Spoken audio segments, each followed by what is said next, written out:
तो देखिए, जो भी कोई ब्रूटल क्राइम होता है, जैसे हाल ही में पुणे में 3 साल की बच्ची के रेप और मर्डर का मामला सामने आया, तो सबसे पहला जो रिएक्शन सोसाइटी का यही होता है कि इसको फांसी दो। लेकिन जो इंडियन क्रिमिनल लॉ है, जो पब्लिक एंगर पर नहीं चल सकता है और उसकी कॉन्स्टिट्यूशनल प्रिंसिपल्स हैं जिन पे वो चलता है, इसलिए डेथ पेनल्टी देने का कोई सिंपल फार्मूला नहीं है। उसके पीछे लगभग 50 साल की एक जुडिशियल जर्नी है। सबसे पहले आते हैं Jagmohan Singh versus state of UP, 1973 का केस है ये। इस समय चैलेंज ये था कि डेथ पेनल्टी खुद एक कॉन्स्टिट्यूशन के खिलाफ है या नहीं है, कि whether it falls under the constitutional domain और नॉट। सुप्रीम कोर्ट ने कहा नो, डेथ पेनल्टी जो है वो अनकॉन्स्टिट्यूशनल नहीं है। लेकिन कोर्ट ने एक बात और कही कि सेंटेंसिंग कोई मैकेनिकल प्रोसेस नहीं है, जज को ऑफेंस भी देखना है और ऑफेंडर भी। यानी कि सिर्फ क्राइम नहीं, या क्राइम क्या है ये नहीं, क्रिमिनल भी इम्पॉर्टेंट है। लेकिन यहाँ एक प्रॉब्लम है। कोर्ट ने ये तो बोल दिया कि जज डिस्क्रिप्शन यूज़ करेगा, लेकिन डिस्क्रिप्शन को गाइड कैसे किया जाएगा? क्या इसके लिए कोई क्लियर स्टैंडर्ड है, या इसको बनाया जा सकता है? उस समय तो 1973 में नहीं दे पाए, और यहीं से कन्फ्यूजन शुरू हुआ। फिर आता है इंडियन क्रिमिनल जूरिस्प्रूडेंस का एक लैंडमार्क जजमेंट, जो है Bachchan Singh versus state of Punjab, 1980 का केस है ये। यहीं पे पहली बार सुप्रीम कोर्ट ने कहा कि death penalty is an exception, life imprisonment is the rule.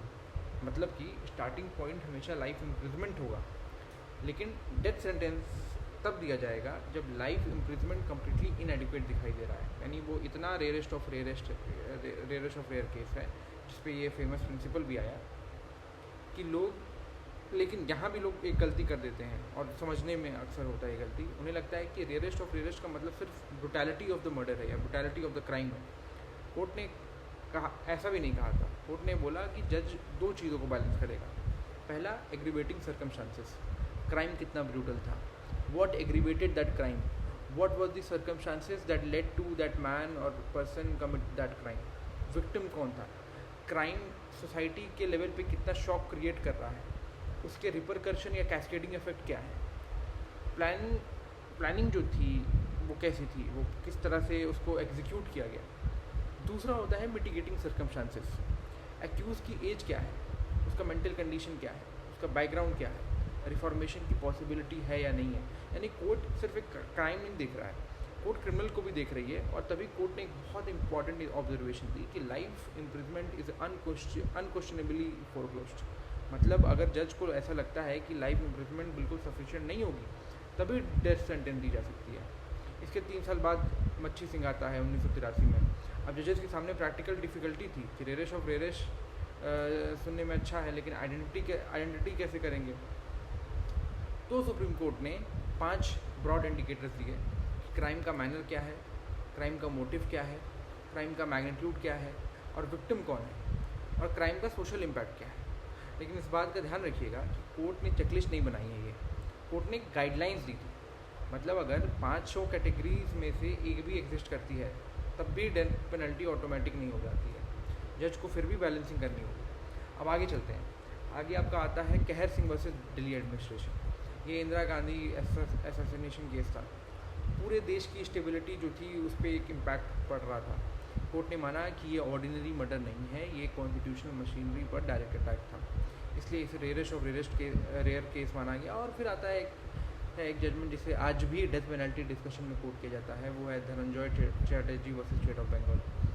एक स्कूल की लड़की थी जिसका रेप हुआ, उसके बाद मर्डर हुआ। सुप्रीम कोर्ट ने डेथ सेंटेंस अपहोल्ड करते हुए कहा कि पनिशमेंट सिर्फ एक्यूज्ड के लिए नहीं होती है, सोसाइटी का कॉन्फिडेंस क्रिमिनल जस्टिस सिस्टम पे में भी मेंटेन होना चाहिए। यहीं से कोर्ट ने कलेक्टिव कॉन्शियंस ऑफ सोसाइटी वाली एक्सप्रेशन को इस्तेमाल करना शुरू किया। लेकिन यहाँ से जूरिस्प्रूडेंस जो थी वो खुद अपने आप को क्वेश्चन करना शुरू कर दी।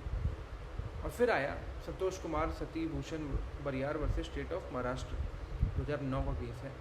इस जजमेंट में सुप्रीम कोर्ट ने अपनी ही एक अर्लियर जजमेंट की क्रिटिसिज्म की। कोर्ट ने कहा कि साहब, हम कई मामलों में सिर्फ क्राइम देखकर सेंटेंस दे रहे थे, लेकिन बच्चन सिंह ऐसा नहीं करता है। या कहता है, बच्चन सिंह कहता है कि साहब क्राइम भी देखो, क्रिमिनल भी देखो।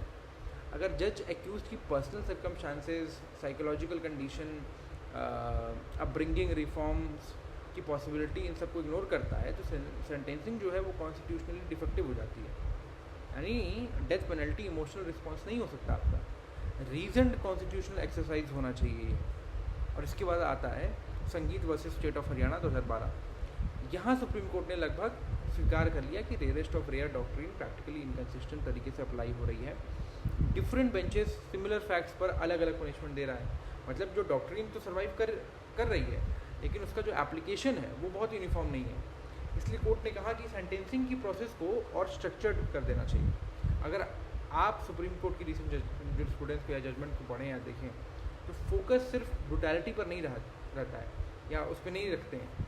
कोर्ट पूछती है कि क्या एक्यूज रिफॉर्म हो सकता है, क्या उसकी जो साइकेट्रिक कंडीशन है, इवैल्यूएशन है, क्या वो किया जा सकता है, उसकी फैमिली बैकग्राउंड क्या है, क्या उसने रिमोर्स दिखाया है, क्या लाइफ इम्प्रिजमेंट सोसाइटी को प्रोटेक्ट करने के लिए सफिशिएंट होगी।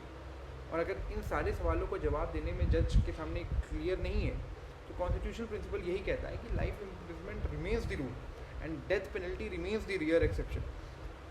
और यहीं से रेयरेस्ट ऑफ रेयर डॉक्ट्रिन का पूरा इवोल्यूशन है। और ये डॉक्ट्रिन पब्लिक आउटरीच को सेटिस्फाई करने के लिए बिल्कुल नहीं बनी थी। ये इसलिए भी था कि स्टेट किसी व्यक्ति की लाइफ तब ले जब कॉन्स्टिट्यूशन खुद उस डिसीजन को अनअवॉइडेबल मानता हो। और यही वजह बाद में जाके